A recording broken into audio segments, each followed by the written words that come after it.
Bienvenidos sean al Jardín de los Horrores. Qué gusto que estén aquí. ¿Cómo se encuentran?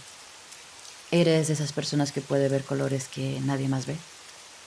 Existe una condición llamada tetracromatismo, un rasgo poco común en el que las personas pueden ver un espectro de colores más amplio, colores más vivos, azules más azules. Algunas personas aseguran que además de esto, gracias a esta capacidad también pueden ver auras, sombras e incluso fantasmas. ¿Cómo puedes saber si tienes esta condición? Existen pruebas de ADN especializadas que te permiten conocer si tienes esta mutación, aunque también existen otro tipo de pruebas más accesibles como test de percepción del color, aunque a veces simplemente ya lo sabes. Empecemos con las historias de hoy. Pónganse cómodos y acompáñenme en este paseo. No olviden que una vez que empiecen a escuchar, el terror echa raíces.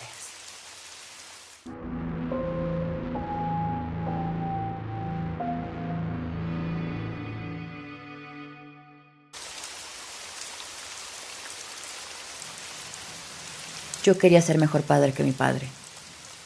Él hizo las cosas como las entendía. Nunca nos faltó comida ni ropa. Tuvimos educación y por ello estoy más que agradecido. Pero él nunca estuvo realmente ahí. Por eso cuando nacieron mis hijos, yo sí quería estar presente. Ser abierto con esto de mis emociones. Abrazarlos cuando tenían miedo. Protegerlos cuando se sentían en peligro. No sabía que iba a ser tan difícil. No entendía del todo lo que estaba pasando. Y es que hasta ese momento no me había pasado algo directamente a mí. Pensaba que mi hijo estaba entrando en una fase o que era una etapa de la niñez. Y es que hacía poco que recién había entrado a la primaria y ese es un cambio grande en su pequeña vida. Por motivos de seguridad cambiaré los nombres de mi familia. A mi hijo mayor lo llamaré Luis. El menor será Juan y a mi ex esposa le pondré Rosa, porque es su flor favorita. Después de esa noche en la que Luisito había pedido quedarse a dormir con su mamá y su hermanito en el cuarto, esa noche en la que Rosa me dijo que alguien la había agarrado del tobillo en nuestra cama, después de esa noche, el resto de la semana estuvo tranquilo. Con los días, Luisito dejó de buscar dormir con nosotros, aunque de hecho se alejó un poco. Ahora prefería jugar solo, estaba callado y es que por lo regular estaba de malas. Mi hijo no solía ser así. Él era un niño alegre, extrovertido, que le hacía plática a todo el mundo. Este niño era diferente. Además de eso, pensando en que tal vez ya se había acostumbrado a su cama y quería comportarse como un niño grande, su mamá se dio cuenta de que él se quedaba a dormir en el corredor. Y antes de que despertáramos nosotros, se volvió a meter a su cuarto y se tapaba como si hubiera pasado la noche ahí. Por eso al día siguiente le pregunté. Notamos que algunas noches duermes en el pasillo. ¿Te gustaría contarnos por qué? Luisito se quedó en silencio un rato y después de eso me respondió. No quiero que les haga daño. No quiero que les haga daño a ustedes.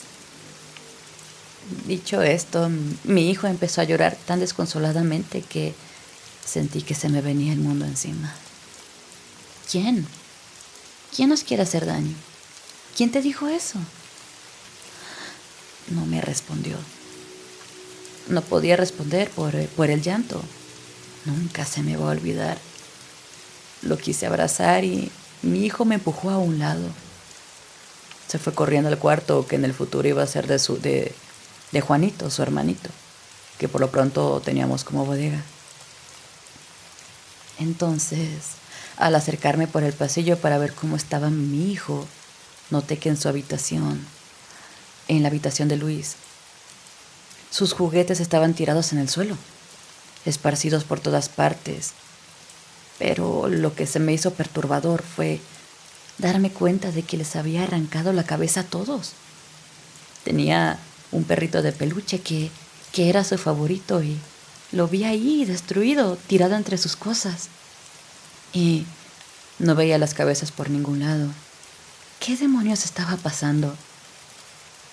Lo platicamos con una psicóloga de niños y nos dijo que se trataban de signos de ansiedad. Nos preguntaba cómo le estaba yendo a Luisito en la escuela, si es que no había un niño que lo estuviera molestando, cómo era la vida en casa, si había niños más grandes en la cuadra. Lo raro era que Luis solo parecía estar en paz cuando iba a la escuela. Ahí era donde parecía ser un niño más normal. Estaba atento y jugaba, platicaba con sus compañeritos. Esto era algo de la casa, algo de su habitación. Porque también Juanito se comportaba de manera rara cuando pasaba frente a la puerta de ese cuarto.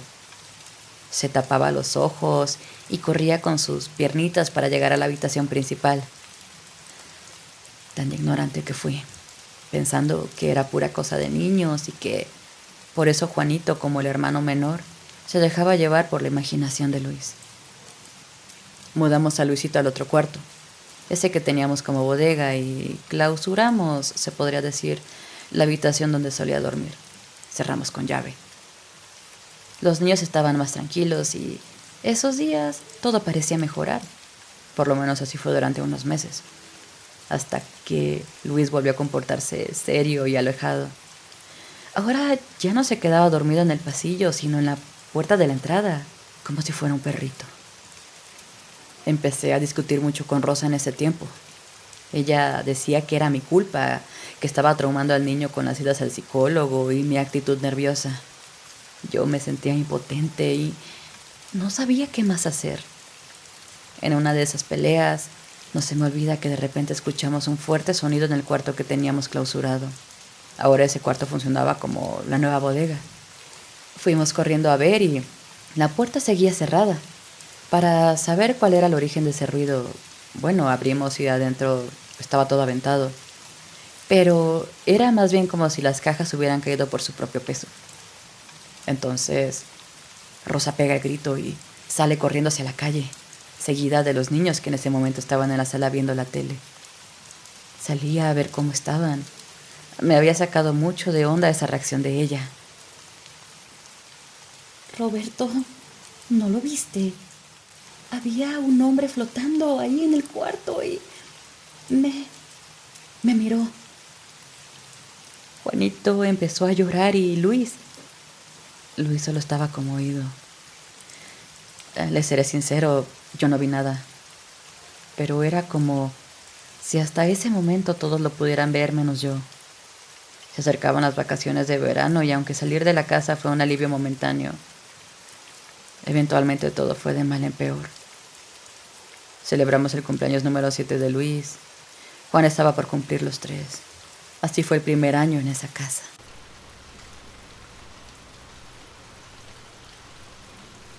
Me llamo Miriam, tengo 36 años y preferiría no compartir más detalles. Hace algunos años trabajé en una casa de asistencia para personas con discapacidad. Era un lugar tranquilo. Las noches transcurrían en calma. Tan en calma que a veces el personal podía dormir unas horas durante el turno nocturno. Una mañana, poco después de despertar, me dirigía hacia la cocina cuando miré de reojo hacia la sala. Había dormido en el sofá y recordé que había dejado mi celular en el suelo, justo al lado.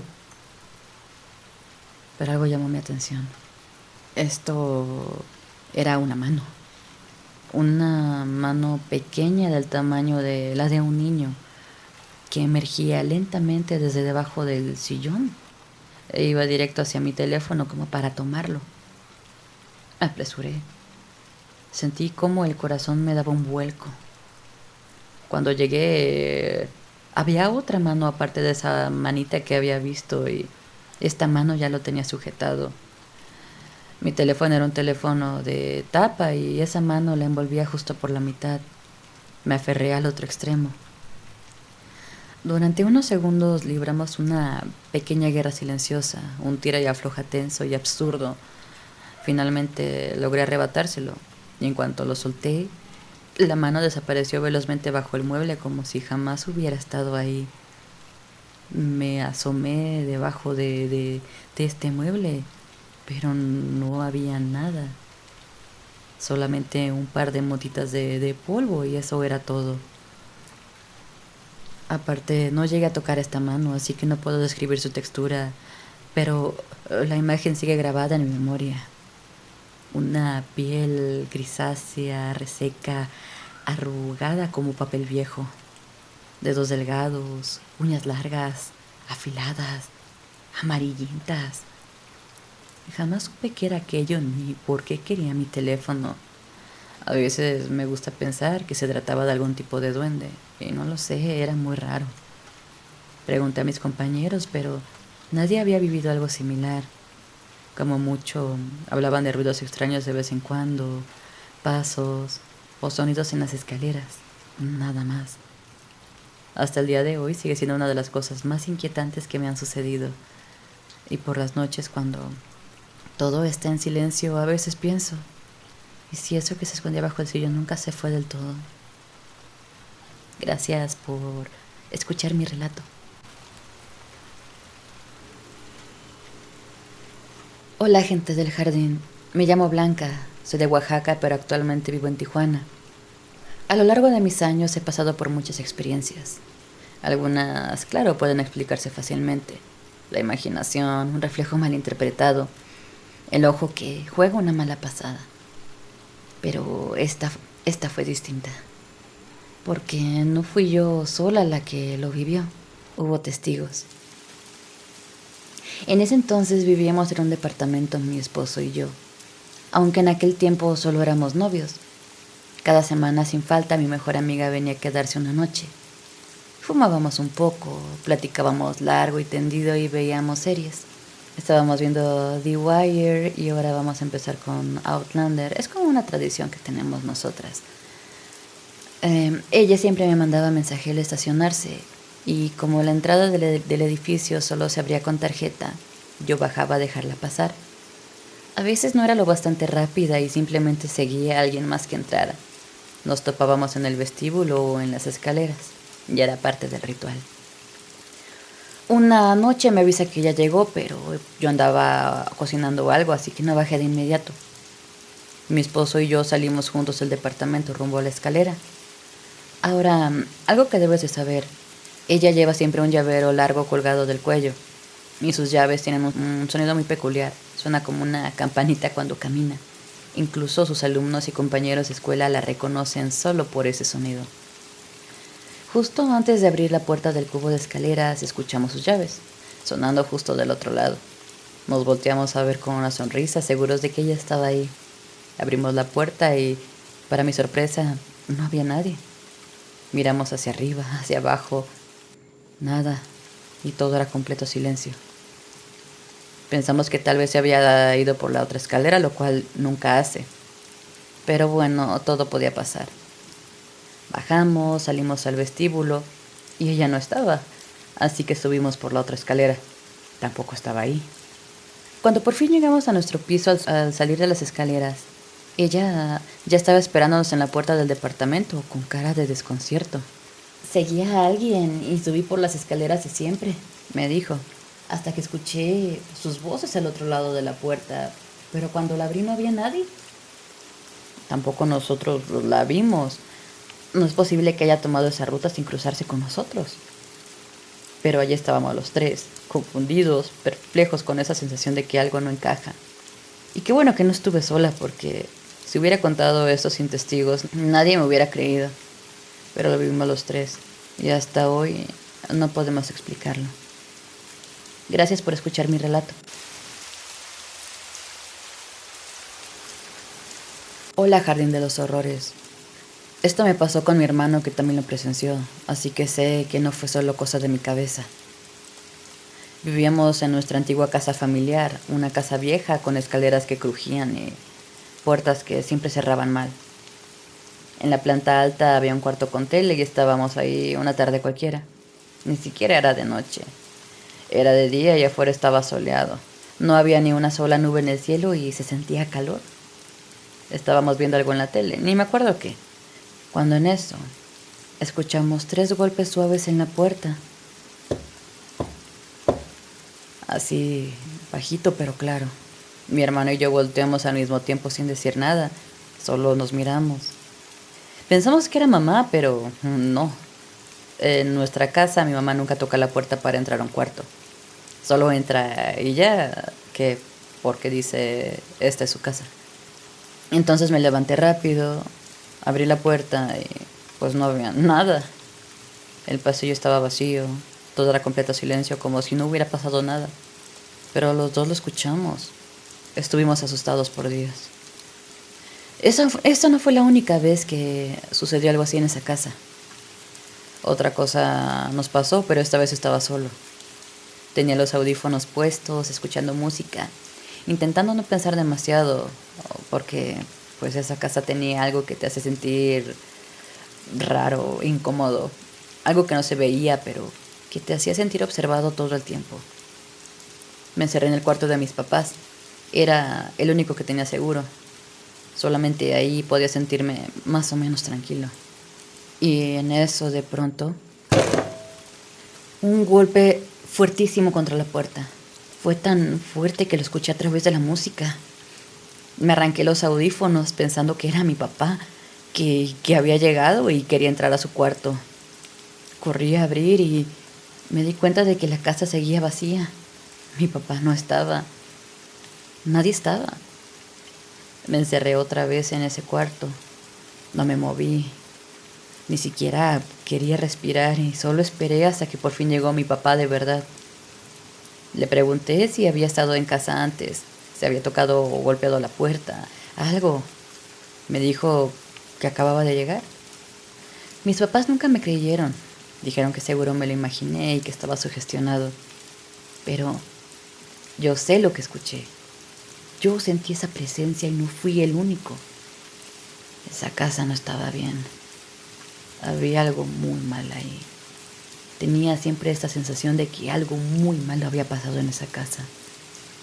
Gracias por escuchar mi relato. Y hasta aquí llegamos por hoy. Muchas gracias por acompañarme en este paseo por el jardín.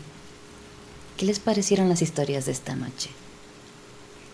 Aprovecho este espacio para avisarles que el día de publicación de los videos va a cambiar. El día que publicaba era por lo regular entre domingo y lunes. Ahora voy a estar publicando los jueves de cada semana por la noche, empezando a partir de este mismo jueves. Así que, pues, manténganse al tanto de las nuevas actualizaciones de este canal y, por supuesto, muchísimas gracias por apoyarlo. Nos vemos en la siguiente, aquí, en el Jardín de los Horrores.